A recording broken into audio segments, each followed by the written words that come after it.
Pagi. Wabarakatuh. Mas Hendronya lagi ngopi, Mbak. Oh, Mm-mm. oh Mbaknya. Ya, gimana kabarnya Mbak? Alhamdulillah sehat walafiat. Gimana gimana? Ini kan aku kan di interminate ya Mbak. Mm-mm. Gara-gara masalah bank gitu kan. Mm-mm. Terus aku kan tanggal 12 ini langsung pulang ke Indonesia gitu loh. Kalau misalnya dari majikan lagi tuh bisa nggak sih? Kalau dari apa? Kalau misalnya ganti majikan itu bisa enggak? Ganti majikan bisa, nggak ada masalah. Cuma visa bisa turun atau tidak itu yang nggak bisa saya garansi. Oh gitu Eh, ya Mbak. ah, karena utang bank itu salah satu menjadi catatan rekod di imigrasi Hong Kong. Kadang tergantung petugasnya ya, depend on tergantung petugas imigrasi visa bisa turun atau tidak. Ya. Kebanyakan terakhir-terakhir ini kalau majikan melaporkan kita putus kontrak gara-gara kita punya utang bank, itu 90% nggak turun, tapi ada 10% harapan Oh, ada yang turun, tergantung gitu. bingung juga ya. Ya iyalah, resiko kalau utang nggak dibayar ya kayak gini no. Tapi kalau misalnya pulang ke Indo kan aku datanya kan di Indo kan 84, tapi di Mm-mm. paspornya itu kan 81. Mm-mm. Itu bisa proses ke Taiwan atau ke Singapura nggak sih, Cah? Bisa. Kalau keluar selain Hong Kong sampai nggak ada masalah. Kalau masuk ke Oh, Hong gitu. Kong itu yang mungkin sampean ya sedikit agak visanya itu loh terkendala di, Lambat ya. bukan lama, terkendala di sampean gara-gara terminit utang bank itu loh. Gitu. Jadi kalau masih ingin kerja di Hong Kong, utang boleh, tapi ya jangan sampai dilewer, telat bayar, sampai disurati, terus majikan nggak terima, terus diinterminate, terus kita sendiri yang rugi, kayak gitu loh. Ya sih masalahnya itu kan tadinya temen gitu loh Mbak. Biasa temen aku tuh nggak ada kabar. Tadinya 2 bulan udah aku storyin ya. 2 bulan Hmm. udah aku setorin kan, kalau setiap bulan aku setorin aku uang dari mana? Hmm. Aku sendiri aja punya tanggungan sendiri. Jadinya terpaksa lah, daripada di sini aku dikejar-kejar bank, aku pulang aja. Yo wis gak apa-apa. Kalau emang itu Gitu. keputusan sampean karena jadi sampean temennya yang utang, sampean yang nanggung, sampean yang sekarang rezekine bingung di Makau, di Hong Kong. Iya, pusing. Jadi ya kita kan nggak ngerti awalnya, ya perjanjian sampean sama temennya kan kita nggak ngerti.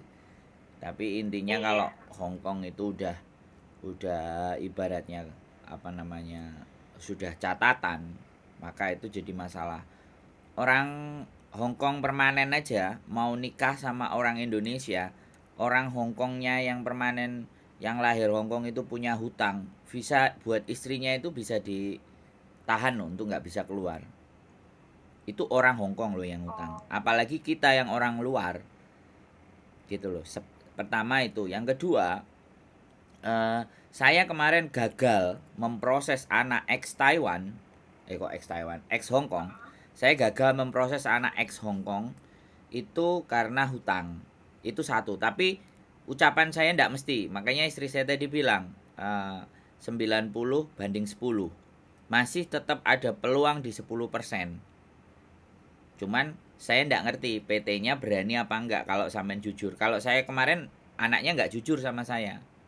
Artinya iya. begitu proses terus visanya nggak turun, dapat informasi. Ada catatan dari Iya, kalau imigrasi.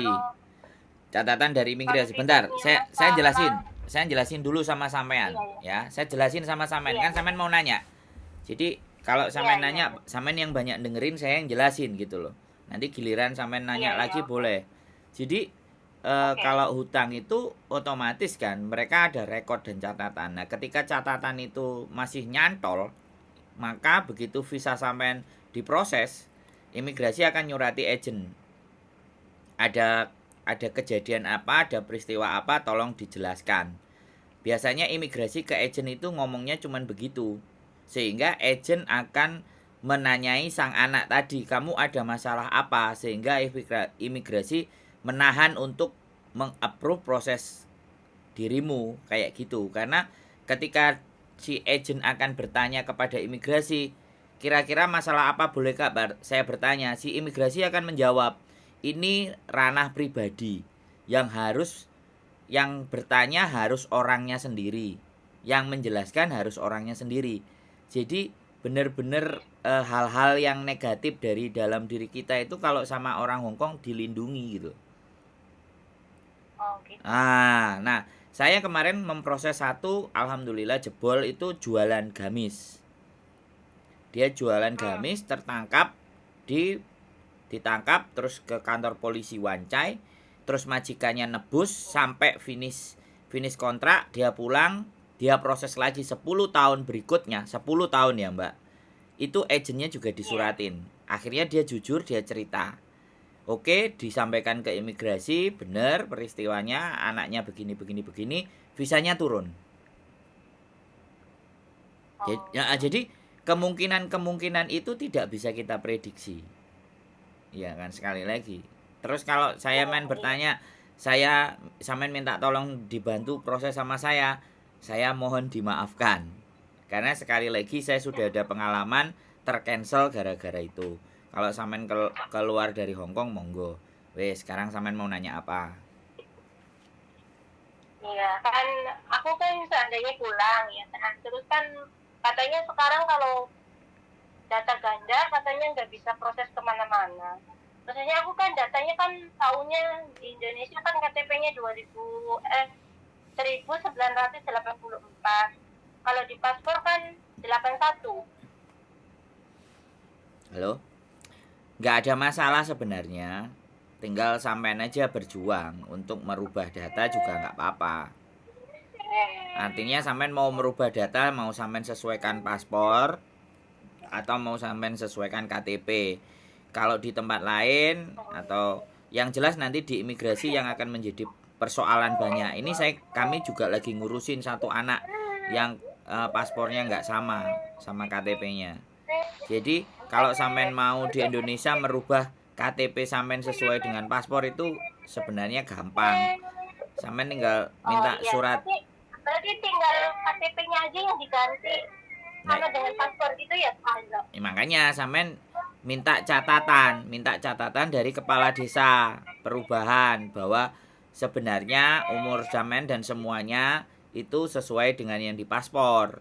Setelah ada catatan surat dari desa, kemudian sampean bawa ke Disduk Capil. Sampean urus semuanya. Itu ndak ada masalah. Di Indonesia kalau itu tidak pakai pengacara, sampean jalan sendiri. Karena keponakan sepupu istri saya juga begitu.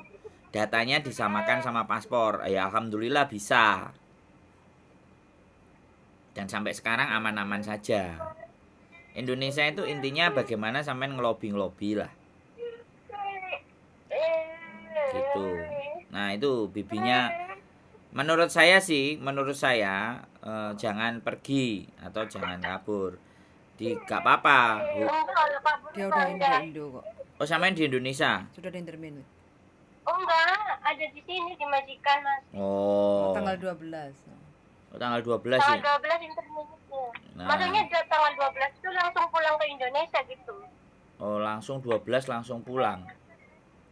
Iya, jadi nggak usah ke Egypt lagi. Mau dibeliin tiket. Emang hutangnya berapa? Hutangnya 39.000. Biyuh. Masih 10 bulan lagi. Waduh. Majikan udah nggak suka itu. Makanya terus di interminate. Karena tadinya majikan aku mau bantu, cuman kan kalau bantu akunya kasihan. Maksudnya soalnya cuma 2 bulan kan nanti kesananya juga lagi. Kenapa? Majikan aku mau bantu bayarin 2 bulan, tapi kan kesananya nanti kan suruh bayar lagi kan sampai 10 bulan. Nah, sampean kemarin masalahnya sama temennya bagaimana ya? Sampean minta keringanan aja ke banknya. Sampean harus datang menceritakan kronologisnya. Terus sampean tapi mereka nggak mau tahu. Sampean sudah lapor, sampean sudah ngomong, dan sampean bisa membuktikan nggak uangnya itu sampean nggak terima?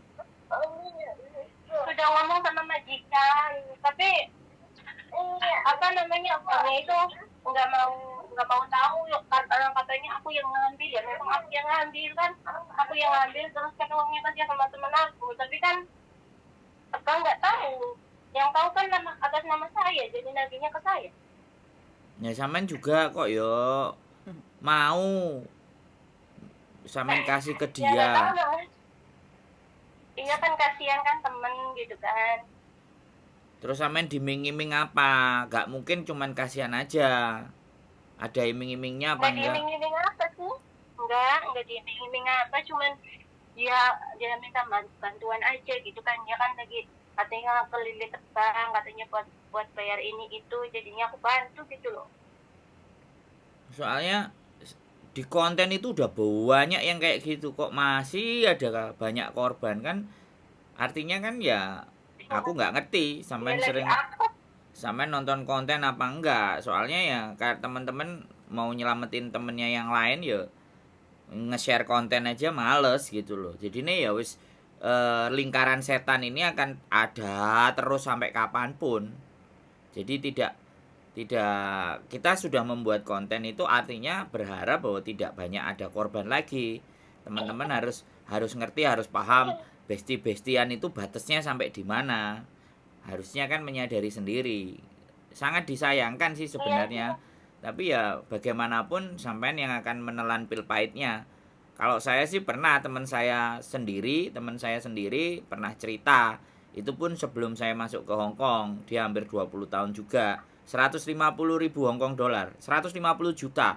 150 Masya juta. Allah. 150 juta itu ya sekitar 70 sampai 80 ribu Hong Kong dolar, dia ngelunasi hutang temennya yang lari itu.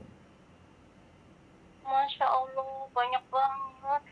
Nah iya makanya, karena sekali lagi dan itu modusnya nggak kayak anak sekarang. Kalau anak sekarang kan enak diajak terus minjem, dia nggak, dia cuman mengcopy KTP. Nah itu yang parah, mengcopy KTP aja bisa dia dapat pinjaman. Nah mungkin peraturan dulu tidak seketat hari ini, jadi fotokopi KTP aja udah bisa. Nah hari ini kan nggak, harus orangnya sendiri yang ngambil uangnya. Jadi seperti itu sih Mbak ya, kita nggak bisa menyarankan apa-apa kalau sampean baru ngomongnya sama majikan. Coba deh ngomong dulu sama banknya, ngomong bicara baik-baik. Tapi ya sampean sudah di intermediate ya mau gimana, nggak ada. Iya, nggak ada jalan lain, udah di interminate, majikan nggak mau mulangin tanggal 12, ya udah gimana lagi. Nah sampean kasuskan, kalau sampean punya bukti gini, kalau sampean punya, sebentar Mbak, kalau sampean punya bukti bahwa sampean menyerahkan uang sebagai akad kredit atau by WA, ada cecetan dia tentang keberadaan uang itu, tentang bagaimana proses pinjam uang itu kan ada itu di cecetan. Dan ketika sampean menyerahkan itu, sampean punya bukti, sampean bisa perkarakan di Indonesia penipuan. Karena orangnya ada di tapi ya kembali lagi, namanya usaha, saya hanya menyampaikan saja ya untuk ngejar dia agar mau melunasinya. Kan kalau tahu KTP-nya dia, alamatnya dia Indonesia, ya kejahatannya dilakukan di Hong Kong, tidak dilakukan di Indonesia. Tapi kemungkinan kalau orangnya ada di Indonesia ya kita kejar, kita bikin laporan ke Polres tempat dianya ada, KTP-nya ada. Makanya saya juga nggak ngerti prosesnya anak-anak itu sebenarnya pinjam meminjam itu semuanya modusnya ceritanya hanya kasihan, tapi ternyata kita itu dikadalin. Iya, kasihan karena temen kan gitu, nggak tahunya malah kayak gitu malah. Nah kemarin yang cerita sama saya malah awalnya minjemin 16 dikembalikan. Habis itu dia minta tolong. Yang pertama misalnya sampean minta tolong temennya ngasih pinjem 16. Nah besok temen sampean ganti minta tolong ke sampean, uangnya 58 raib. Jadi untung 2-3 kali lipat hampir.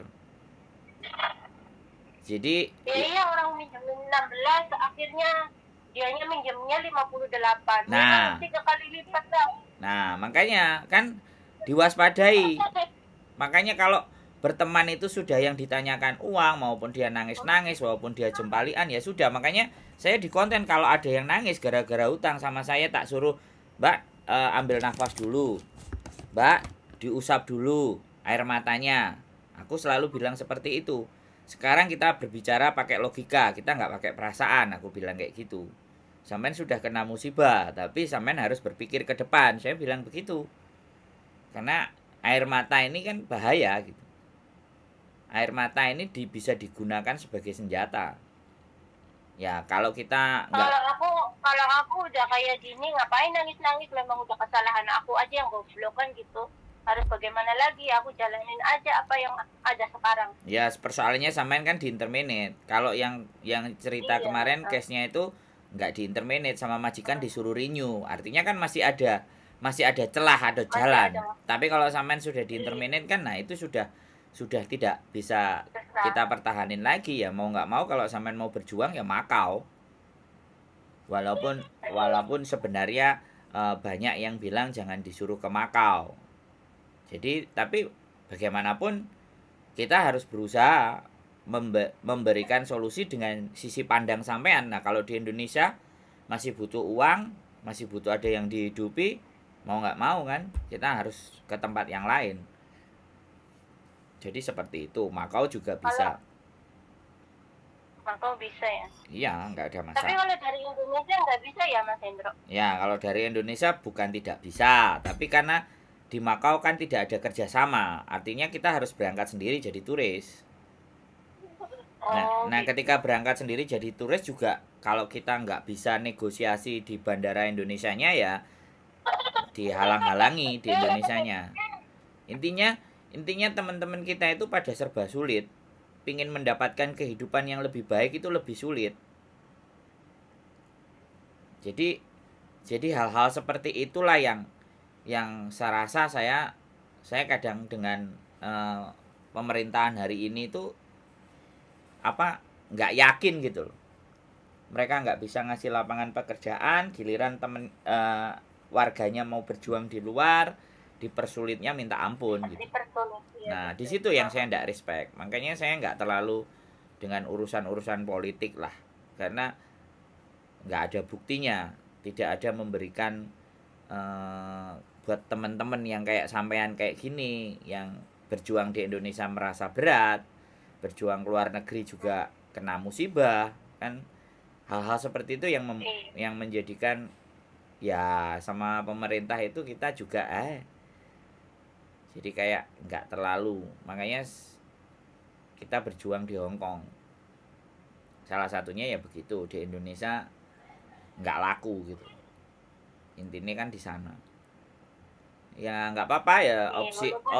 Walaupun di Indonesia laku, tapi kan gaji cuma seberapa, Nah. nggak bisa mencukupi kehidupan. Nah makanya kembali lagi, kalau ceritanya di Makau, sampean boleh tonton konten saya yang proses di Makau. Intinya Indonesia sama Makau tidak ada kerjasama. Bahkan informasi terakhir, rumor, sekali lagi saya belum tahu faktanya, tapi kemarin saya datang ke KJRI juga menyarankan jangan disuruh ke Makau lah teman-teman, karena memang tidak ada kerjasama.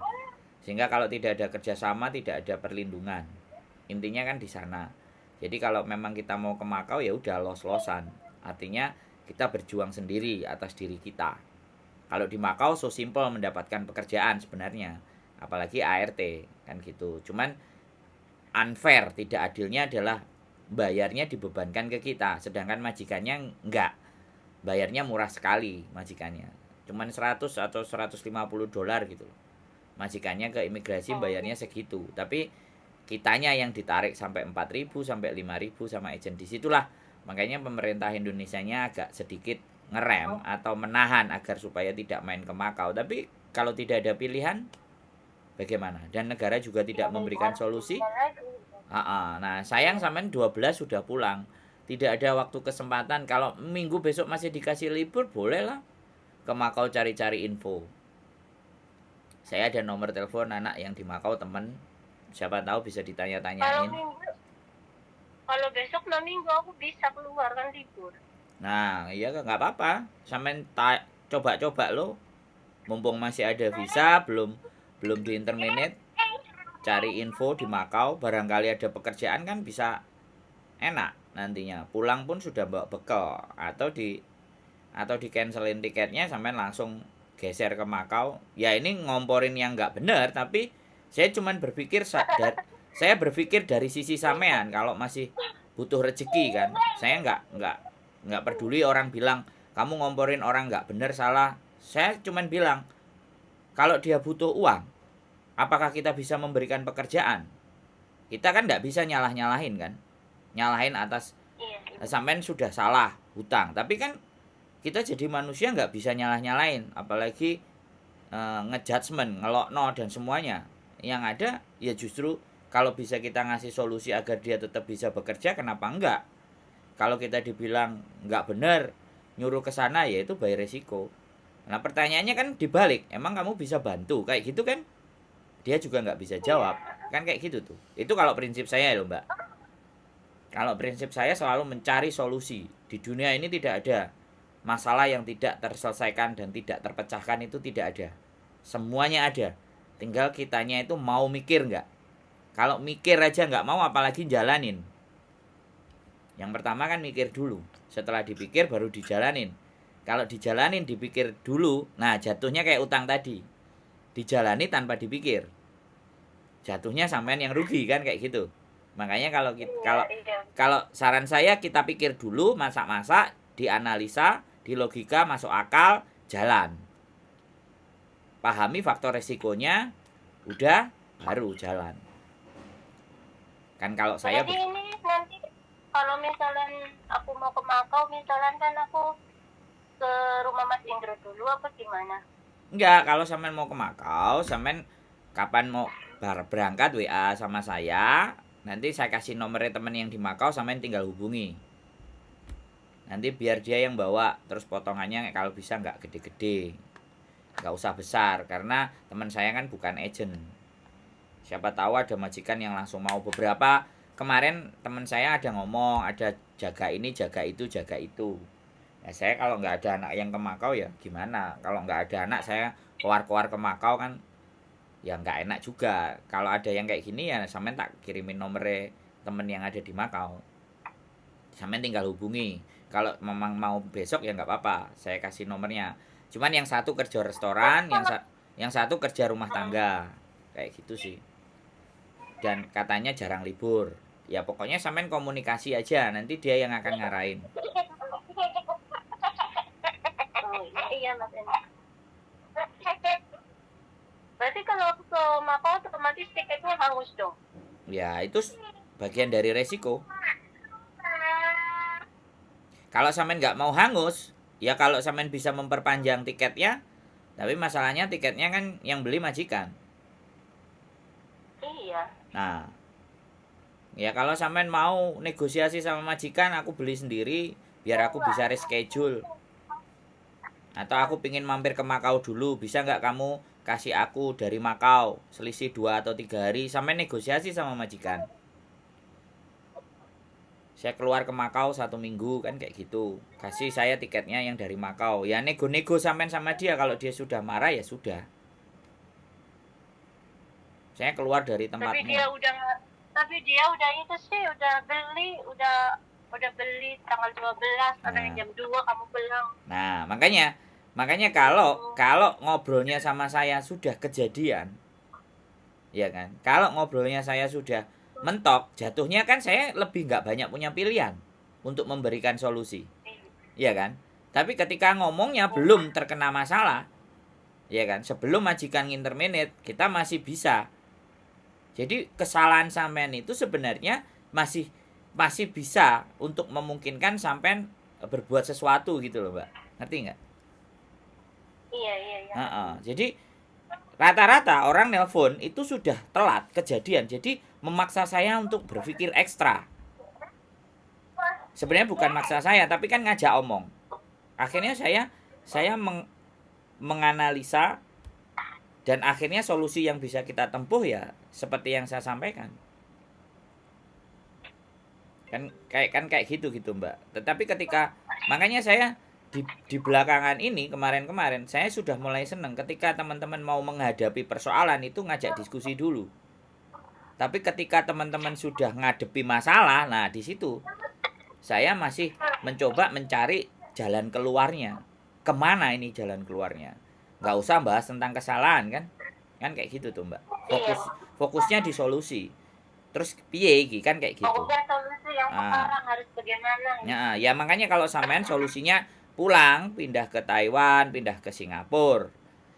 Atau mau balik lagi ke Makau boleh. Atau sampean langsung tiketnya dihangusin keluarnya ke Makau. Itu nggak ada masalah. Ya sekali lagi sampean harus pegang uang untuk jaga-jaga berjuang hidup di sana.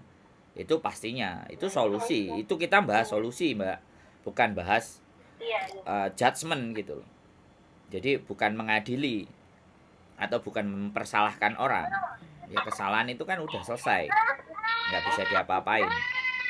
Nah tadi kalau pindah mereformasi data yaitu tadi sampean harus manual. Ya wis, kesalahan satu berdampak 1, 2, 3, 4, 5 membuat sampean agak sedikit berpikir lebih keras.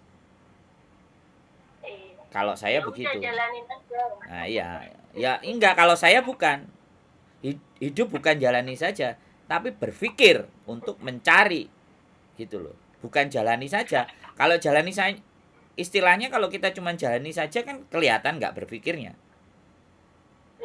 Ya, tapi kalau kita berpikir dulu baru kita jalani. Nah, siapa yang mau diajak mikir? Nah, sampean mempercayakan ke saya karena nelpon saya. Lah, saya berusaha menyampaikan informasi yang saya tahu, yang saya pahami. Ya kan? Terlepas itu menimbulkan kontroversi lah, ABCD bla bla bla bla. Itu terserah mereka. Penilaian kan bebas mereka mau menilai. Intinya saya menghadapi orang yang punya masalah, bagaimana orang itu bisa menyelesaikan persoalannya atau mencari jalan keluar atas masalahnya, kan itu intinya. Sampean sudah? Saya ngomong sampean sudah bisa memahami dan harus apa yang mau sampean lakukan?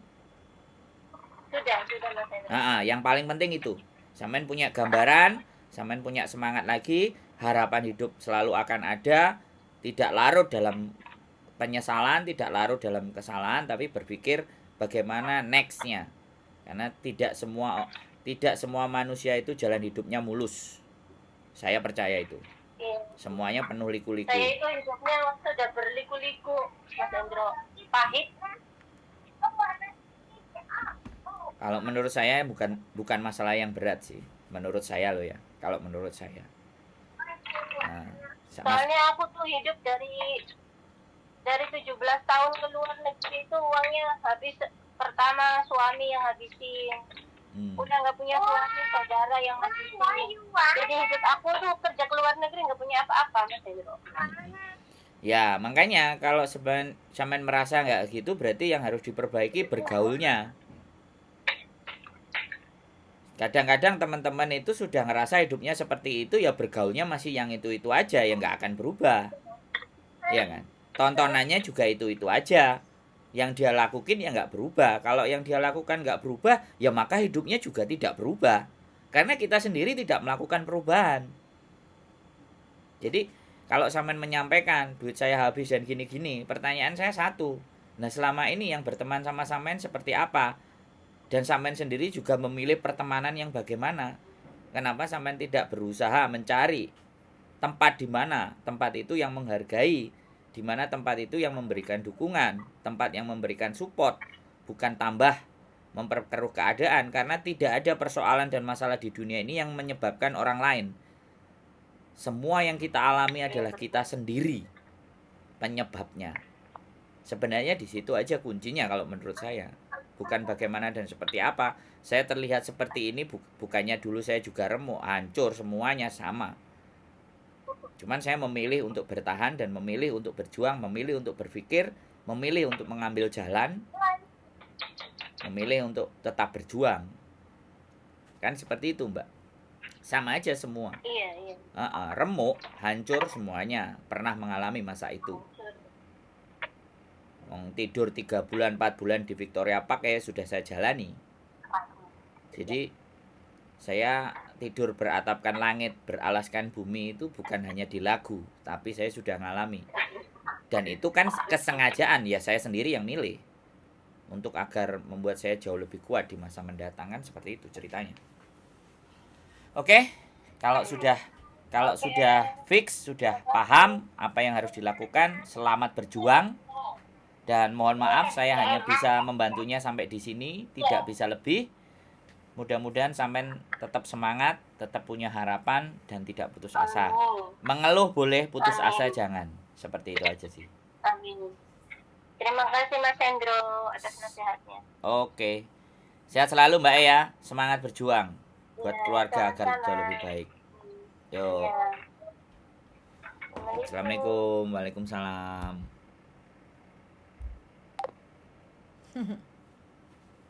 Tang bang maning. Ya. Tang bang terus tersesat. Jadi saya nggak tahu ya buat teman-teman semuanya. Kenapa utang bank itu akan terus menjadi modus? Akan terus peristiwa ini akan ada. Karena kita tidak bisa ngatur hubungan antar personal satu. Kita tidak bisa mengatur pribadi-pribadi seseorang. Dan kalau sudah berteman, nah sekali lagi ya. Nah, sebenarnya untuk agar itu tidak banyak terjadi ya sudah kepedulian kita. Makanya kenapa saya bikin konten. Mungkin hal itu menurut orang lain kebodohan. Tapi kita cuma mengangkat bahwa pikirkan baik-baik gitu. Uang udah lepas di tangan itu baliknya akan susah. Penting intinya wis pokoknya kalau ada teman yang ngomongin duit skip aja kayak gitu. Kita nggak akan capek. Apapun itu alasannya temennya, entah keluarganya sakit, entah lagi ada masalah butuh keuangan, kepepet, anak butuh sekolah, bla bla bla bla bla. Nah, yang memanage keuangan kita pribadi. Tapi lek wis butuh kok sambat koncone iku bakal merepotkan. Kayak gitu. Karena kita juga pernah ada. Kita pernah ada juga teman yang sama seperti itu. Jadi akhirnya dia pergi menjauh dari kita. Selalu bicaranya uang. Ya kita ya akan ngomong. Ya kan. Kalau hidupmu hanya mikirin butuh, kowe duwe dhewe, terus kancane sing dikongkon nomboki terus lha uripmu nyapo. Nilainya nggak besar, 100-200 tapi kita no. Kayak Toxic. saya lebih senang dimusuhi. Gara-gara nggak ngasih pinjaman duit. Saya lebih senang dimusuhi. Silahkan memusuhi saya. Dan saya juga akan bilang, saya nggak gablek duit. Kalau kalian bertanya tentang persoalan duit dari awal pertemanan, kalau orang-orang kenal saya pasti sepo. Cidek karo Sandro sepo. Kalau duite sudah banyak dan saya tidak terlalu mikirin itu. Yang penting saya berjuang, saya berkarya, ada sesuatu yang bisa saya bagi selain uang saya bagi. Kalau uang saya mohon dimaafkan. Karena namanya uang itu jin. Jin itu bahaya. Jin demit membuat otak kita jadi kayak demit, kayak jin, bahaya. Wes. Oke? Yes, okay. Keep stay tune my YouTube channel and see you next video. Bye bye. Bye.